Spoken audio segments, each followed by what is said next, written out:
इन दिनों न्यू मोटेरा की पिच सुर्खियों में है और क्यों ना हो जहां पर 30 में से 28 विकेट स्पिनर्स के हिस्से आए हों और मैच दूसरे ही दिन समाप्त हो जाए और उन 28 में से 21 जो विकेट हैं वो सीधी गेंदों पर गिरे हों, तो उससे आप अंदाजा लगा सकते हैं। हालांकि ये भारत के लिए तो एक बचाव वाला पक्ष है कि यहाँ ज्यादातर विकेट जो है घुमावदार स्पिन लेती हुई विकेटों पर नहीं गिरे, सीधी गेंदों पर लगे हैं, गिरे हैं और गेंद जो है काफी स्किड हो रही थी और शायद वही परेशानी का सबब साबित हुई दोनों टीमों के बल्लेबाजों के लिए। तभी बहुत बड़ा स्कोर देखने को नहीं मिला और यहाँ पर जब ये मैच खत्म हुआ था तो एक बहुत ही रोचक सी चीज देखने को मिली थी। न्यू मोटेरा की जो बाकी की पिचें थी वहां पर पानी से छिड़काव किया जा रहा था। काश अगर यहाँ भी छिड़काव किया गया होता, प्रॉपर पानी गया होता पिच पर, तो शायद ऐसी स्थिति ना आती। लेकिन अब यहाँ पर बीसीसीआई जो है अब अगले मैच को लेकर जो 4 मार्च से शुरू होने वाला है, चौथा क्रिकेट टेस्ट, उसको लेकर कोई भी अतिरिक्त जोखिम नहीं लेना चाहता। और वैसे जरूरत भी क्या है, अब तो भारत का फाइनल में पहुंचना करीब करीब वर्ल्ड टेस्ट चैंपियनशिप के करीब करीब तय हो गया है, क्योंकि अब या तो उस मैच में अगर मैच ड्रॉ भी हो जाता है तो भी कोई परेशानी नहीं है, तब भी भारत जो है न्यूजीलैंड के साथ फाइनल खेलने के लिए पूरी तरह से तैयार है। हम आपको यह भी बता दें कि अभी तक कोई अधिकृत शिकायत Indian and Wales cricket board की तरफ से इस पिच को लेकर नहीं की गई है। और जो क्रिस सिल्वरवुड जो कि इसके कोच हैं इंडियन टीम के, उन्होंने भी कहा है कि हम अपने अगले मैच पर पूरी तरह से केंद्रित हैं और इस मैच पर हम बिल्कुल भी ध्यान नहीं दे रहे हैं और जो हमारी कमजोरियां रहीं, कमियां रहीं, उनको अब हम दूर करने की कोशिश करेंगे अगले मैच के लिए।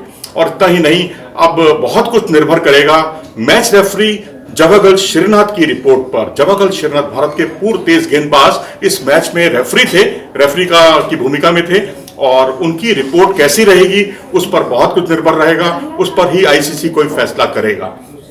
तो ऐसी कोई चिंता जैसी कोई बात नहीं है। और हम आपको यह भी बता दें कि अगर किसी मैदान की जो पिच है उसको खराब घोषित कर दिया जाता है तो वहां 5 डीमेरिट पॉइंट्स तक अधिकतम कट सकते हैं और 5 डीमेरिट पॉइंट्स कटने का मतलब होता है उस वेन्यू पर 1 साल के लिए उस वेन्यू को प्रतिबंधित करना, उस पर बैन लगना। और अगर 10 डीमेरिट पॉइंट हो जाते हैं किसी वेन्यू के तो उस पर 2 साल का बैन लगना तय हो जाता है। ये कुछ स्थितियां हैं। और यहाँ हम आपको ये भी बता दें कि 2018 में भारत और दक्षिण अफ्रीका के बीच जोहानिसबर्ग में एक मुकाबला खेला गया था। वहां की पिच को जो है मैच रेफरी ने खराब घोषित किया था। हालांकि मैच भारत जीत गया था उस मुकाबले में और 177 रन जो है चौथे दिन पर आउट हो गई थी दक्षिण अफ्रीका की टीम, लेकिन उस पिच को खराब घोषित किया गया था और जिससे 3 डीमेरिट पॉइंट्स जो है काट दिए गए थे जोहानिसबर्ग मैदान के। और इसी तरह से पुणे का मैच याद कीजिए, 2017 का भारत और ऑस्ट्रेलिया के बीच में वो मुकाबला खेला गया था।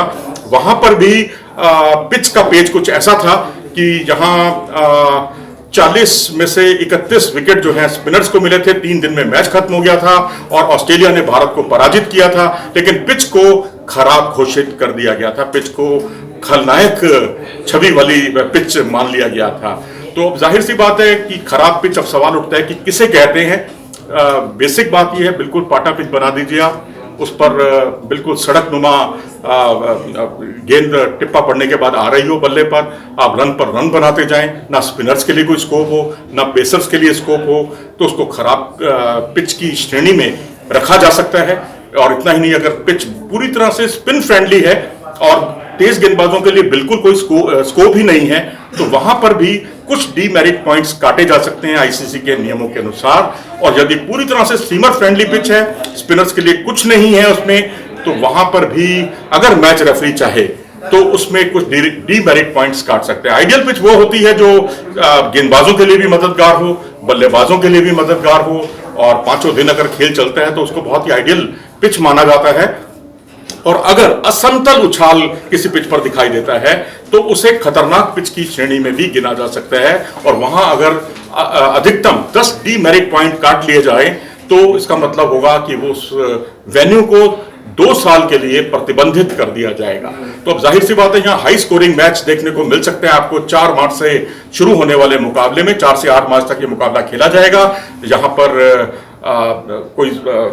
बहुत संभव है, बहुत मुमकिन है कि यहाँ ना तो कोई स्पिन को टर्नर पिच बनाने की कोई योजना है बीसीसीआई की, और जिस तरह से वहाँ पानी का निरंतर छिड़काव किया जा रहा है तो बीसीसीआई भी बहुत अलर्ट है, टीम प्रबंधन बहुत अलर्ट है। तो जाहिर सी बात है कि यहाँ पर रनों का आपको सैलाब देखने को मिल सकता है चौथे क्रिकेट टेस्ट में। आप क्या सोचते हैं इस बारे में? अपनी राय से हमें अवगत जरूर कराएं। अगर आपको ये वीडियो पसंद आया हो तो इसे लाइक करें और हमारे चैनल को सब्सक्राइब भी करें।